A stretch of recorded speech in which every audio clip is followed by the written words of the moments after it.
De manière générale, la colère est une réaction violente et passagère, empreinte d'agressivité, et qui est la conséquence d'un profond mécontentement.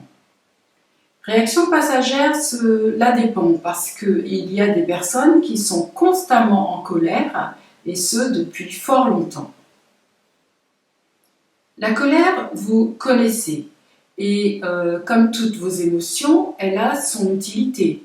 Elle sert à vous défendre, à poser vos limites, à vous faire respecter, et par conséquent, elle est nécessaire. Néanmoins, elle a aussi son côté délétère. Elle peut ruiner vos relations et peut même vous détruire. Pourquoi et comment maîtriser vos émotions et en particulier la colère? C'est ce que nous allons voir aujourd'hui dans cette nouvelle vidéo.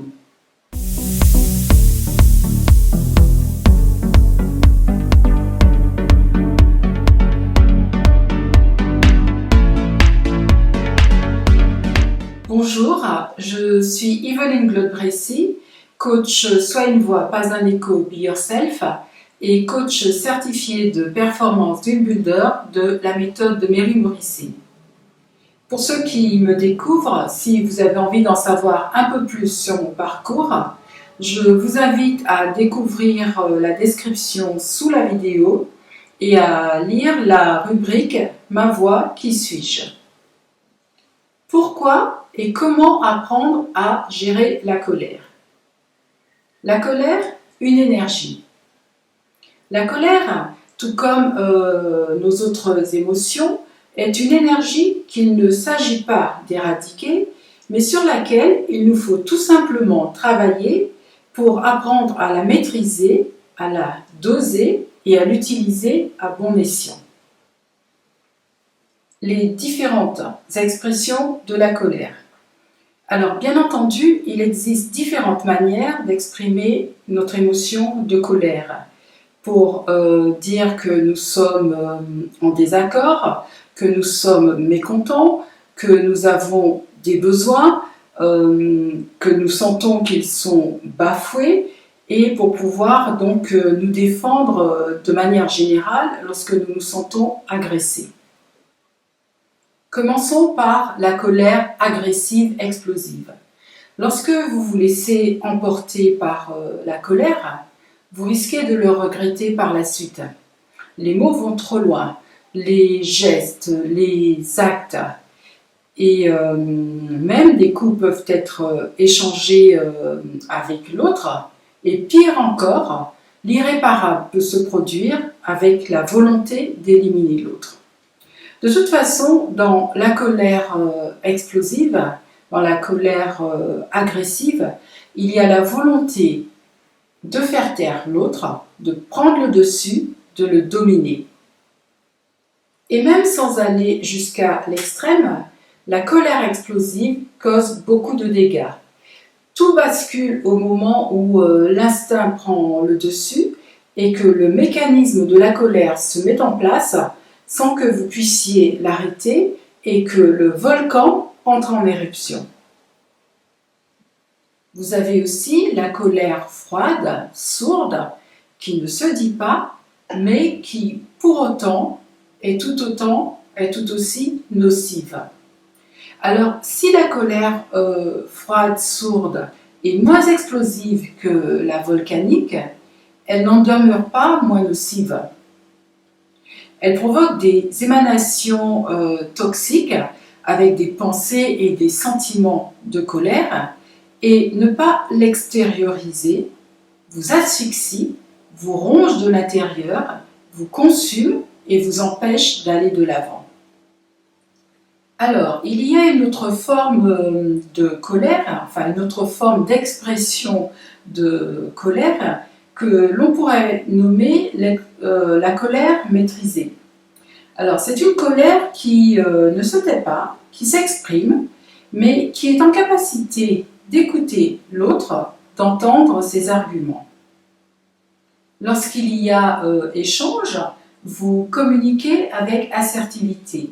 Alors, assertivité, c'est-à-dire que vous êtes capable de défendre vos droits, votre position, vos arguments, mais que vous êtes aussi capable d'écouter l'autre, sa sensibilité, et de la respecter, de respecter ses arguments. Bien sûr, cela demande une certaine maîtrise, cela demande d'avoir travaillé sur soi, d'avoir de l'assurance, d'avoir confiance en soi, de ne pas avoir besoin de démontrer à l'autre qui vous êtes, parce que vous connaissez vos valeurs, vous savez qui vous êtes. Pour pouvoir apprendre à gérer votre colère, il est important que vous soyez attentif afin de ressentir le moment de basculement, avant que vous perdiez le contrôle et que vous explosiez. Donc cela demande d'être à l'écoute de vous-même et cela demande aussi un certain entraînement. Par exemple, avec une certaine personne, vous savez que la communication va être difficile. Par exemple, telle ou telle personne a le don de vous énerver et de toute façon, ça va déraper. Eh bien, il s'agit d'un bon entraînement, car vous pouvez essayer de communiquer avec elle, vous entraîner, plus qu'essayer, vous entraîner à communiquer avec elle avec assertivité, en étant à l'écoute. Et si cette personne ne veut rien entendre, eh bien, vous restez ferme. Par contre, vous ne la suivez pas sur le chemin de la colère. De toute façon, face à une personne en colère, le plus judicieux n'est pas de l'affronter directement, mais plutôt de détourner son énergie, de détourner son attention en opposant une énergie différente que la colère. Quoi qu'il en soit, quel que soit votre moyen d'expression de votre colère, de vos colères, il est important que vous les analysiez afin d'en comprendre les motivations et leurs origines, leurs causes. Car lorsque vous serez parvenu à démêler les nœuds des raisons qui vous poussent à vous mettre en colère, vous serez en mesure de maîtriser cette énergie, de la canaliser. Car lorsque nous sommes sereins, sûrs de nous, forts, nous n'avons pas forcément besoin d'avoir recours à la colère pour nous protéger, pour nous défendre. Si vous parvenez à maîtriser l'énergie de votre colère pour vous renforcer intérieurement, vous gagnerez en maîtrise de vous. Mais concrètement, comment faire pour contrôler, diriger l'énergie de notre colère ? Alors, comme nous l'avons vu précédemment, il est important que vous soyez attentif, que vous fassiez preuve de vigilance afin de ressentir vos moments de basculement, avant de perdre le contrôle et d'entrer en colère. Mais donc, pour pouvoir parvenir à cette subtilité au moment où vous ressentez que vous basculez, il est important que vous soyez à l'écoute de vous-même. Et pour pouvoir être à l'écoute de vous-même, il y a une chose primordiale, une chose première, c'est de vous connaître. Pour cela, vous pouvez donc réfléchir en amont aux choses qui vous mettent en colère. Mais également, une chose importante est de savoir quelle est la souffrance qui se cache sous votre colère. Car vous êtes peut-être en colère depuis fort longtemps et de manière constante. Quelle est donc votre souffrance ? Vous pouvez aussi mettre l'énergie de la colère dans une activité physique, dans une activité psychique, pour pouvoir la canaliser et l'évacuer. Lorsque vous sentez la colère monter, eh bien, pensez à respirer lentement, à respirer profondément pour faire baisser votre rythme cardiaque et faire redescendre votre tension artérielle. Pensez à votre santé physique, à votre santé psychique, à votre bien-être et à votre harmonie. Pensez aussi à l'amour de vous-même et de l'autre. Si vous êtes constamment sur les nerfs, prêt à partir au quart de tour, eh bien vous pouvez avoir recours aux huiles essentielles.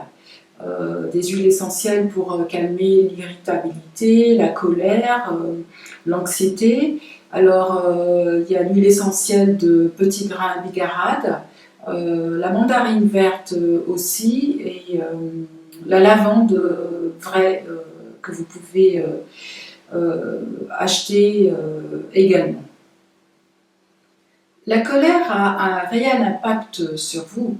Et lorsque vous laissez la colère entrer en vous, elle vous empoisonne, elle altère votre jugement et votre cœur, votre être est en souffrance.